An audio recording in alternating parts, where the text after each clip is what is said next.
Today we will be looking at the types of business activities. Now in the previous video we had discussed about economic activities. These are activities which are undertaken to earn some money. And we have three types of economic activities. They are business, profession and employment. So today we will be discussing about them in detail. First of all, let us see what is business. Business may be defined as any human activity directed towards producing or acquiring wealth through buying and selling of goods, with the prime objective of earning some money. It is a form of activity pursued primarily with the object of earning profit for the benefit of those on whose behalf the activity is conducted. So, if you look at the characteristics of business, first of all, it is an economic activity. Business is an economic activity as it is undertaken primarily for earning money. That means it is a source of livelihood for many people. And this activity is undertaken with the prime objective of earning some money. Next is dealing in goods and services. Business involves dealing in goods and services. It may not be only goods, but it may be services also. Goods are those things which are produced and which are in physical form. Like for example, you have a chair, a table, your fruits, vegetables. These are in physical form. And services are intangible in form. So they do not have a physical presence, but their presence or their benefit can be felt. For example, you go to a doctor, so he renders services. So there is no physical form to it, but you get the benefit of his services. Next is sale or exchange of goods and services. Now, if you look at any business, a business involves sale or exchange of goods and services for a consideration, that is for a value. Production and exchange of goods and services are carried out to satisfy the wants of the customer. Before that we had another characteristic, that is production or procurement of goods and services. The business is concerned with the production or procurement of goods and services for the purpose of sale.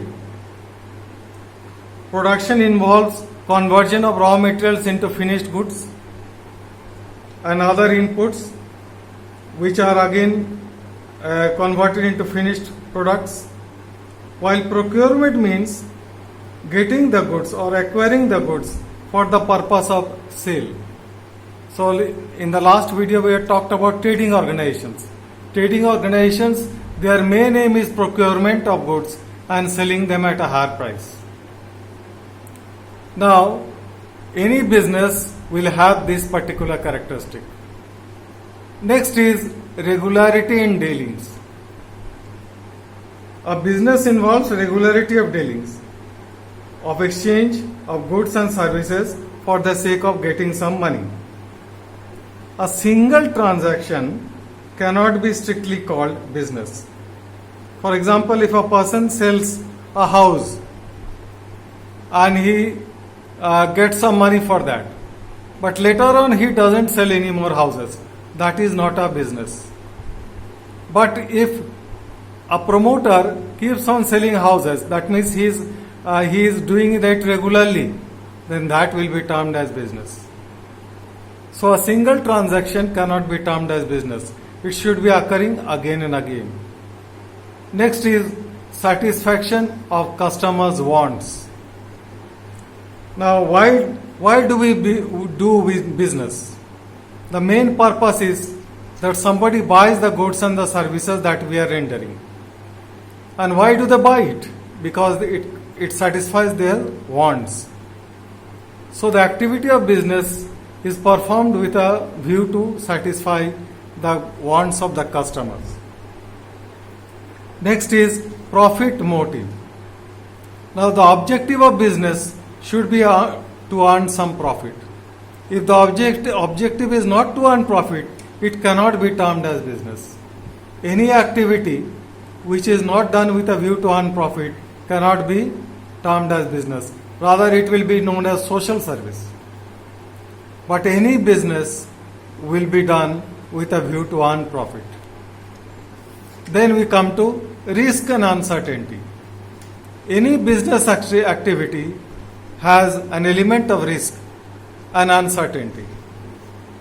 You cannot be sure that you are going to earn profits.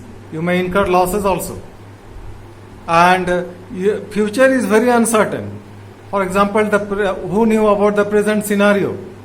Nobody knew that we will be stuck up at home for so many months.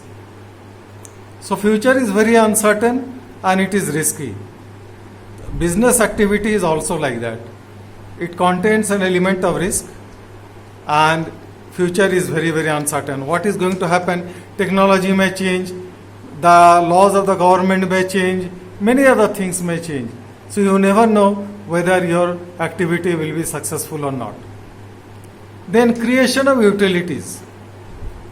Now mainly we will see that it creates three types of utilities: form, place and time. Like for example, in a business organization where they are purchasing raw materials, then converting them into finished products, and then again these semi-finished products are sold. So what is happening? Here the form is changing. For example, you cut a tree and you make furniture from that. So there it gives form utility. Place utility. For example, goods are manufactured somewhere in some other place and they are brought to your place where you use it. So it creates place utility. And time utility. Like for example, you store goods and when you require it, then you take it out. For example, we buy food grains and keep it in our houses, and whenever we require, we take it out and use it. That gives time utility. Next economic activity is profession. Now that day we discussed a little bit about profession. Profession is an activity which is done with a view to earn some fees and which requires certain criteria. So it is a specialized actually occupation requiring knowledge and which involves rendering of personal services to the clients. And the basic features of profession are that it contains an organized body of knowledge. First element, it contains an organized body of knowledge. What do you mean by organized body of knowledge? Any profession is based on an organized body of knowledge involving well-defined principles, concepts and practices. These generally involve integration of theoretical knowledge as well as practical knowledge so that the person acquiring this body of knowledge can pursue that particular profession. For example, a doctor has to complete his MBBS, then he has to do his internship, then only he will be allowed to practice. So he has to work in the hospital also under the other doctors, qualified doctors. He has to clear the exams of MBBS, then only he will be able to profess this particular profession. So he acquires a body of knowledge. Next is formal education and training. Apart from undergoing formal theoretical knowledge, development of relevant skills through practical training is essential in any profession. For example, a chartered accountant. A chartered accountant, he has to clear the theory papers as well as he has to work under a chartered accountant, qualified chartered accountant for a certain number of years. And then only he gets the certificate to practice. So he not only gets formal education, but he also has to acquire formal training. Without training and having only formal education, a professional is not allowed to practice. Next is code of conduct.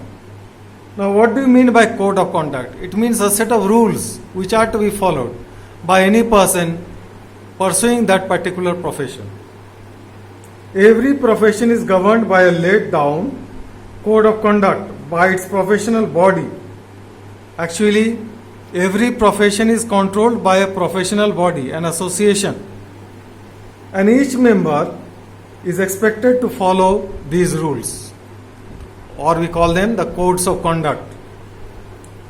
For example, all the doctors have to follow the rules as given by the Medical Council of India. All the chartered accountants have to follow the rules given by the Institute of Chartered Accountants of India. So they have to follow the rules in order to pursue that particular profession. These are known as the codes of conduct. And the third economic activity is employment. Now, the other day we talked about employment. Employment is a contract between an employer and employee, whereby the employee does a particular type of work, or the work assigned by the employer to him in lieu of your salary or remuneration. So, here we see that the employee renders some service, under a contract of employment, and in return for the service that is rendered by the employee, he gets some remuneration. So if you look at the features, there is employer-employee relationship. It's like that day I told you, the principal-agent relationship.